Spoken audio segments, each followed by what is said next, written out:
Bienvenue à tous au Journal des Sports, au programme du foot et la pratique des féminines en question, du rugby avec le match entre Lagny et Marcoussis qui se déroulait dimanche, mais tout de suite les résultats.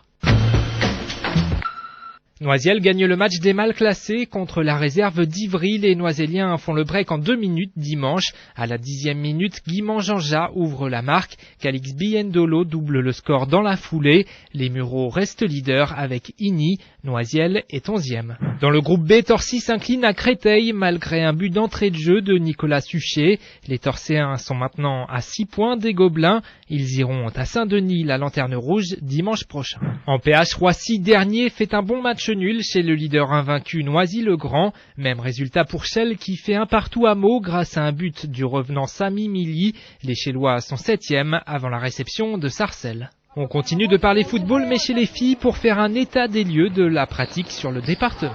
Adriana Carambeu n'a pas suffi. Malgré les dernières campagnes de com lancées par la fédération, le foot féminin a du mal à prendre. Au district 77 Nord, les chiffres de licenciés ne sont pas bons. Chez les seniors, on ne compte que 119 filles inscrites cette année. Du côté des jeunes, c'est encore pire, 35% de filles en moins, avec seulement 153 licenciés. Il va donc falloir retourner sur le terrain. On essaie dans un premier temps avec la commission féminine de monter des projets, donc ça va passer cette année par 2-3 tournois, 2-3 rassemblements autres que demande la fédération pour nous essayer de voir où se situent toutes les joueuses. On essaye de rentrer aussi dans les écoles primaires, les collèges, pour essayer de récupérer des filles. La taille du département et l'éloignement des clubs ne favorisent pas le développement du foot féminin.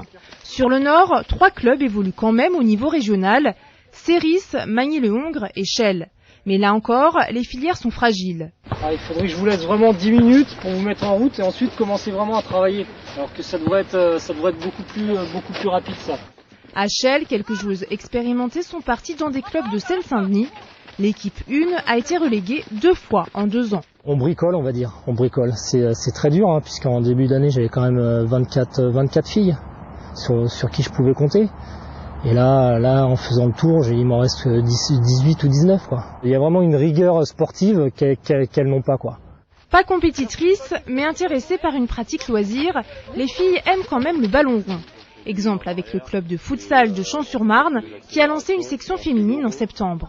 Le côté indoor et le fait qu'on touche peut-être un peu plus le ballon a séduit. Quand il pleut ou quand il neige, déjà on peut s'entraîner et c'est mieux de jouer à moins nombreux sur le terrain, comme ça il y a plus d'espace. Et les chiffres sont bons, 30 filles sont déjà inscrites dans les 3 catégories existantes.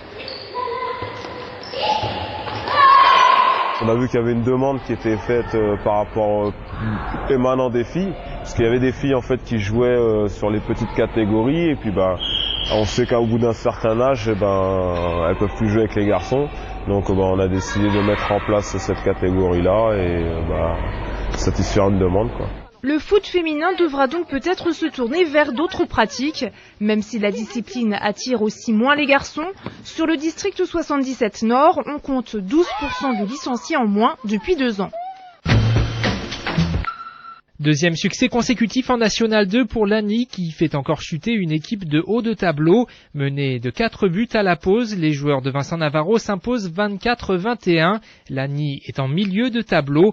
Bruges, vainqueur à Saint-Malo, est toujours en tête. Dans le groupe B, Torcy obtient une deuxième victoire à l'extérieur, 33-29 à Nogent. Avec ce succès, les Torcéens remontent à la 6e place. Saran, qui passe plus de 40 buts à Gravelines, reste seul leader du groupe. Marne-la-Vallée retombe dans ses travers à Poligny. C'est encore une fois dans le 3e quart-temps que les joueurs de Mathias Onaembo s'écroulent, malgré les 19 points de Francisco Locouli. Les joueurs du Val-Maubuée restent bons derniers. Rueil est toujours leader.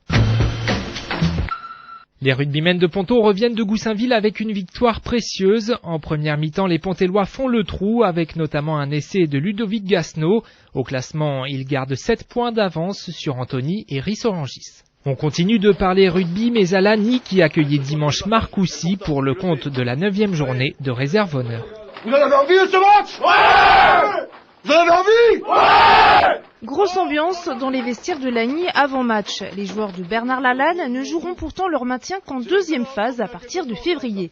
Aujourd'hui, pas question pour autant de faire des fleurs à Marcoussis, le leader du groupe, accroché au match aller. On voudrait quand même gagner ce match à la maison pour se rassurer et puis pour bénéficier du travail que l'on a accompli, s'étalonner face au leader, de façon à ce que l'on puisse ensuite se servir de ce match-là comme référent pour attaquer la deuxième phase qui, elle, va être délicate puisqu'elle déterminera les clubs qui descendront en promotion d'honneur. Dès les premières minutes, les joueurs de Lagny en rouge vont démontrer leur envie de gagner.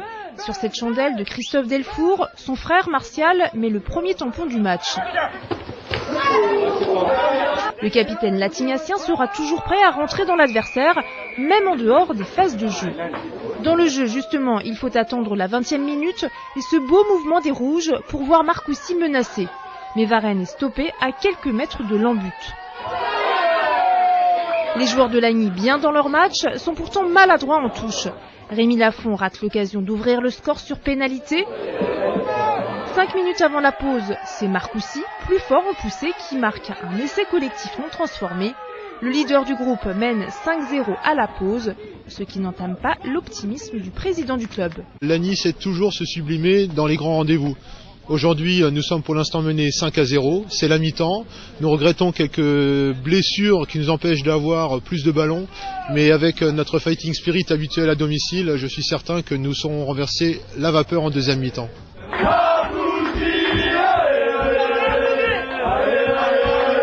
Les supporters de Marcoussis donnent de la voix, mais ce sont bien les joueurs de Lagny les plus dangereux. Ici, Serragé est repris à quelques mètres des poteaux. Sur l'action suivante, Christophe Delfour joue au pied pour lui-même et va à l'essai. 5 partout à la 50e minute. Marcoussis va rapidement reprendre le dessus. Avant l'heure de jeu, Dechanet prend tout le monde de vitesse et va à l'essai. Roucage transforme, 12-5 pour le leader.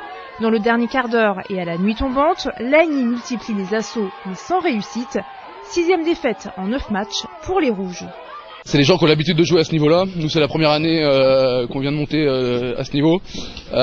Pour des matchs comme ça nous permet de progresser et on espère se maintenir cette année et faire plus l'année prochaine. La semaine prochaine, Lagny ira à Garches. La deuxième phase débutera, elle, en février. Les garçons de Ponto commencent la deuxième phase sur une victoire sans problème à Béthune. À noter la bonne performance de Laurent Xayassan. Ce sera plus dur dans 2 semaines avec la réception de Nantes. Chez les filles, les Chéloises ont déjà grillé leur joker. Également en déplacement à Béthune, elles s'inclinent dans un match très serré. Leur destin n'est déjà plus entre leurs mains. Voilà, le journal des sports c'est terminé. On se retrouve lundi prochain. Salut!